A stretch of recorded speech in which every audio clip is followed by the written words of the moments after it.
This is the finished piece. For this video though, I'm going to be taking this apart because I want to add some design elements to the dress for my girl.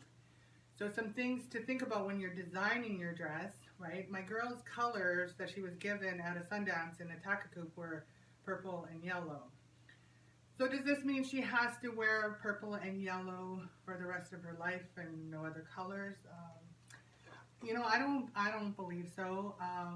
I think she can wear something that I make for her, and I think the grandmothers and grandfathers are going to be fine with it. I think she could wear her pajamas, and they're still going to love her. So I really don't think that should be something that you should have to worry about getting before you start dancing. I think you could just pick your colors and just go for it. I think you'll be fine. But another thing you might want to consider when you're adding design elements to a dress is that there are certain symbols that are unique to a tribe or a nation. And if you don't know what they are, Google it, of course. Google, everything's on Google. But you might want to go and ask people in the powwow, world, or elders from your community. You can even look at old books, picture books. You can sometimes see inside on the teepees or on people's outfits. You can see the design elements and symbols that were used by our ancestors, and especially in your own tribe, right? And then another thing to consider would be cost, right? I don't think cost should be a barrier to learning how to dance. I think these things can be affordable. Like I look for swatches of fabric in thrift stores, garage sales, Value Village, everywhere. This silk here alone on both of these, like at Fabricland, costs $22 a meter, which is pretty expensive, especially when I'm making for 3 girls, right? So for me to find something that's inexpensive, that I'll look anywhere for it, right? And then you got to hit up Fabricland on the Black Friday sales when everything's 50% off. I always get their bias and ribbon and rickrack when it's 50% off, because otherwise this way I think was $20 for everything, and I got way too much too. I could have probably maybe got away with maybe $15 worth of bias tape, and I would have been okay. So to keep the cost to a minimum, because the more embellishments that you add, the more details that you add, the ribbon, so many different colors, rickrack, everything, the more expensive it's going to get, especially if you're also have to go and get beads and stuff. So in the beginning, I think you should just try and keep things as simple as you can and affordable as you can, so you don't get frustrated or it challenges you to to give up. And I couldn't afford to buy outfits either because they were too expensive. Like I said, I have 3 girls.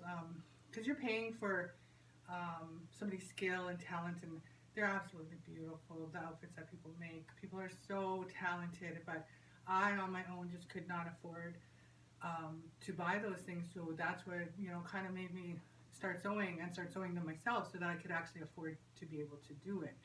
And also learning how to sew, crafting and beading and all of these things has taught my girls that about positive thinking, about stopping your thoughts, because when you pick up a craft, any craft, beading, sewing, whatever, you can't concentrate on a task and still be in your mind. So if you're suffering from grief or anxiety or depression, picking up a craft to do can really affect that and can help you to stop thinking those negative thoughts. So the next step towards that, in any healing, is positive thinking. So when you're making an outfit, I'm wishing all my hopes and dreams for my girls into their outfits. I love them. I pray for them all the time. But for them to be able to learn how to do it and to make their own outfits, they're going to be putting their positive thinking and prayers and hopes that are all unique to them. So if somebody else is making, if I'm buying somebody else's dress, they don't know those personal things that are unique to my daughters. Even I don't. It's a very personal connection, right, when you're making your own outfit. And when things start to turn positive like that, when you start to get out of your own mind, that's when it opens up into your connection to the spirit world, right? Your spirit begins to really shine, and This dress, I've been making this dress for my daughter, but this dress came about because she had a dream of her dress and how it looks. So I'm going to honor that because I am going to honor that spiritual connection that she has developed, right? That is something very, very strong and beautiful. And to put time and effort into that relationship, right? So I will do my best to make this dress look like what she's seen, and I'm going to do that by adding ribbon and applique to the bottom, similar to what's on this dress, and I'm going to show you how to do it. The dress has been taken apart up the sides. I didn't go all the way. I'm just only going to do the skirt part. And here is the picture that I got her to draw me. So that doesn't look like this. Isn't that cute? But I can get it to look like this. I'm going to use these fabrics, cut 4 inches, which is the same measurements as the width of each of the before the jingles of the bias tape. And then I also have the ribbon that I'm going to put across the top as well. Before I do that though, I made a piece because I don't want just a straight piece of fabric. I'm going to put this in the middle. I made this, and I'm going to cut the fabric this way and then heat and bond this on and then sew it down along here, just so it gives it some visual interest as you go down the dress. Here's the dress. I'm going to put some green ribbon right here, this orange, yellow on the top of each section. And you know, there's some spaces, and that's okay because the ribbon's going to hide that. A lot of people use the heat and bond. You can cut strips off of it to lay on the fabric, and then you heat it on, peel it off, and then that's what you put your ribbon on, and then you iron your ribbon so it stays, and then you tack it down by sewing it. I'm not going to do that though. I'm just going to put it across and sew it down, and I'll show you how to do that. It's very, very easy. You just use, some people are going to say, oh no, you can't put ribbon down without glue, but I'm going to. So you also have to iron your ribbon. Sometimes when you unravel it, there'll be creases in it, so it's a good idea to, and be careful of your heat because it's silk and it will melt, and you don't want it to melt. So leave it off the edge a little. You're going to use a zigzag stitch right here on the machine. So this was set to straight. Now it's a zigzag. It goes back and forth like this, the stitch. And you're going to want the width of it to go wider. So I like to put 3 or 4. I'm going to put 4, just so you guys can see how it goes back and forth. Now when you zig and you zag, you want the zig to go on the ribbon, the zag to go on the fabric, zigzag, zigzag, all the way across and all the way down. And so I'm kind of going to lay it down a little bit beyond the bias just to cover the little bits of fabric that are showing through. Again, reverse and tack it down, hold it, and then there you go. Just go like that all the way down, zig and zag.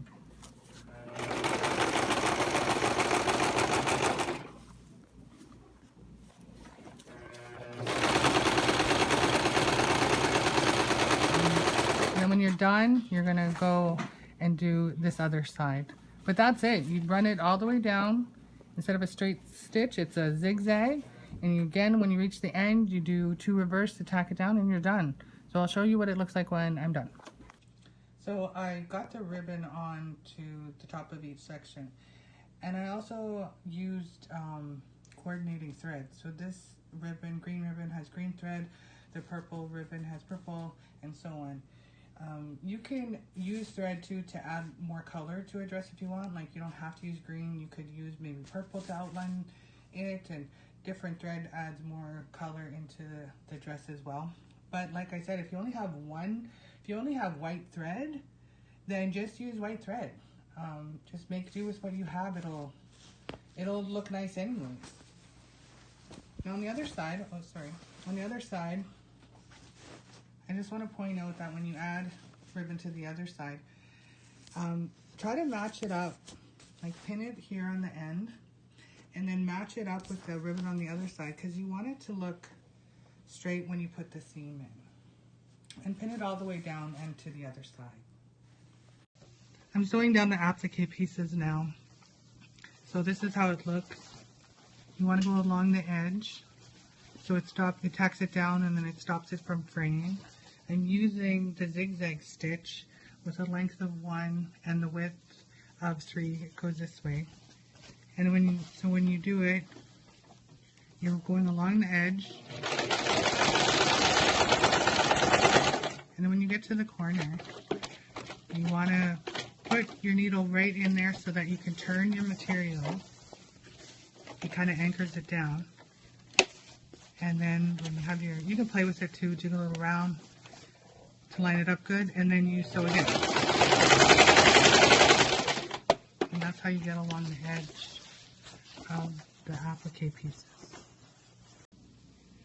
I finished sewing down the applique and all the ribbon onto the dress.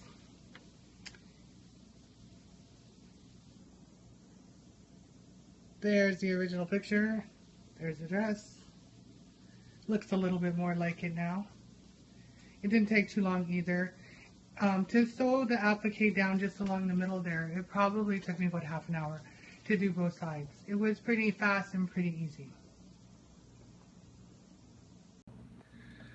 So this is how to put on some applique pieces. These are the pieces that were in the middle of the strips of the bottom part of the skirt that I made. They come from here.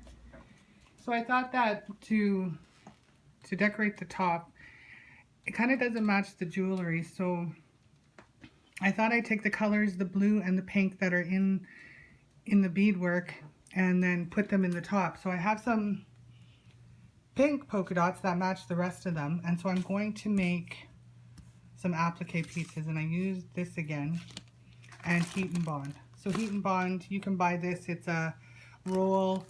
It's only $12 at Walmart, and it has glue on one side and then plastic on the other.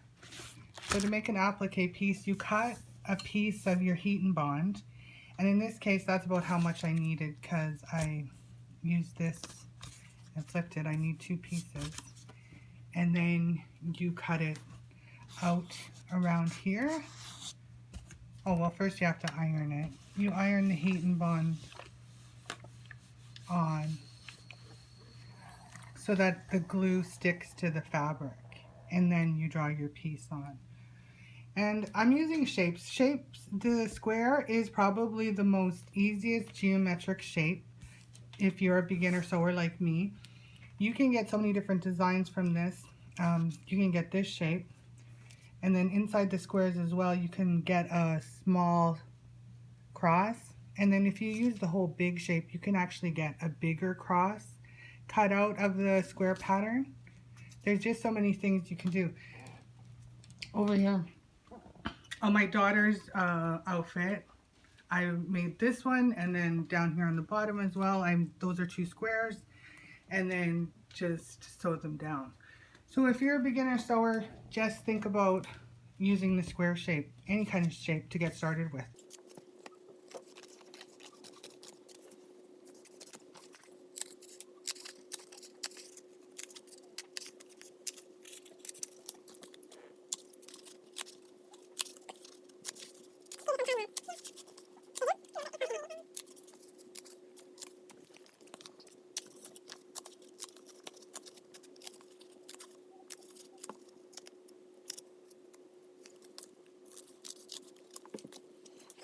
Added a little bit more design details to the top of the dress, only because I wanted to tie in the top with the bottom. So I have the polka dots, the same as the polka dots that were on the bottom, but I have a splash of color like the pink and the blue, if you see the blue, that's in the beadwork. So I'm going to add those on. I'm also going to add a purple on top of here, just so that it's not so overwhelmingly pink. And this is, you applique this to, I don't know why I say that, but I added heat and bond. And then same thing, you put it on the fabric.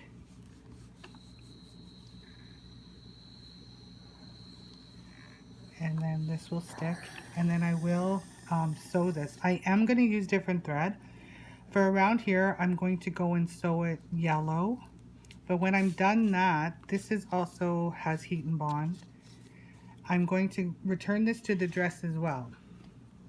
So we're going to go back here and glue, hot glue, not hot glue, the heat and bond this down onto the top of the dress with the ribbon as well. But I have to take the dress apart. So to take the dress apart all the way, you need a seam ripper. It's actually pretty easy. And you take your seam ripper and you just go after the seam. And you begin to take it apart, pull it apart, and see that it will start to come. And then you take it apart. Remember, even when you're taking apart stitches, to have good thoughts. I know it's a little frustrating, but just be mindful of the task at hand, of what you're making the dress for. You know, I've sewed pieces together that were the wrong sides and had to take them apart.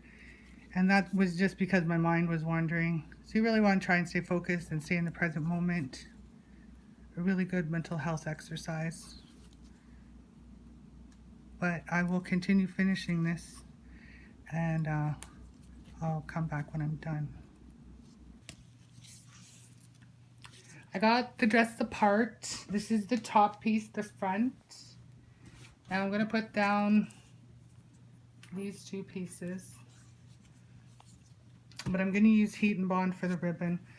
So I folded the front part in half, and then I ironed down so you could see the middle of the dress.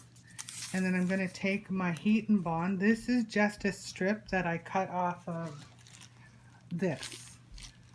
And I'm going to glue this. I'm going to heat this along this. Go all the way across here.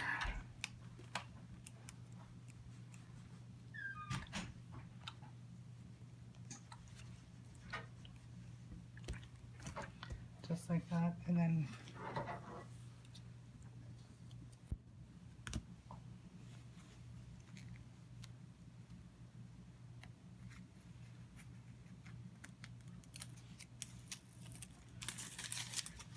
there's a nice shiny strip. Now at the top of this, I'm going to fold it over. I'm going to cut this nicely though.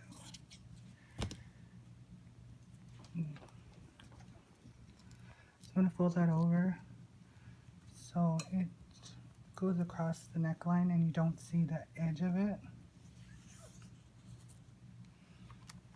And then I'm going to iron it down.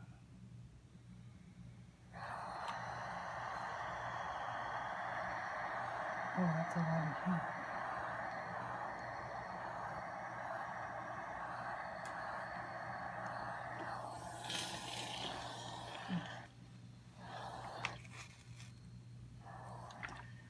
So that makes a nice, sorry about the steam. I shouldn't have had that much steam in there. But laying that makes a really nice ribbon lay really well. And I'm going to do that now to the edges of each sleeve. So this sleeve and the other side. I sewed down both sleeves and the middle piece of the ribbon. I used the zigzag stitch, which I showed before on the ribbon on the bottom skirt. You zig, you zag, you zig, you zag. Last detail I'm going to add to this dress is this part. So I sewed down this applique piece on top of the first one. You can see on the back. And then I put heat and bond on this. And so I'm going to put them like this onto the dress, kind of make them line up good.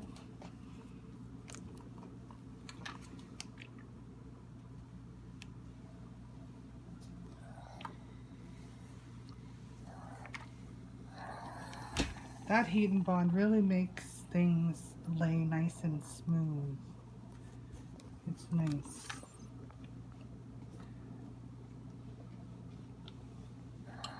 And then all I have to do with this dress is I'm going to use orange thread on the outside, and that's done, and I will sew the dress back together.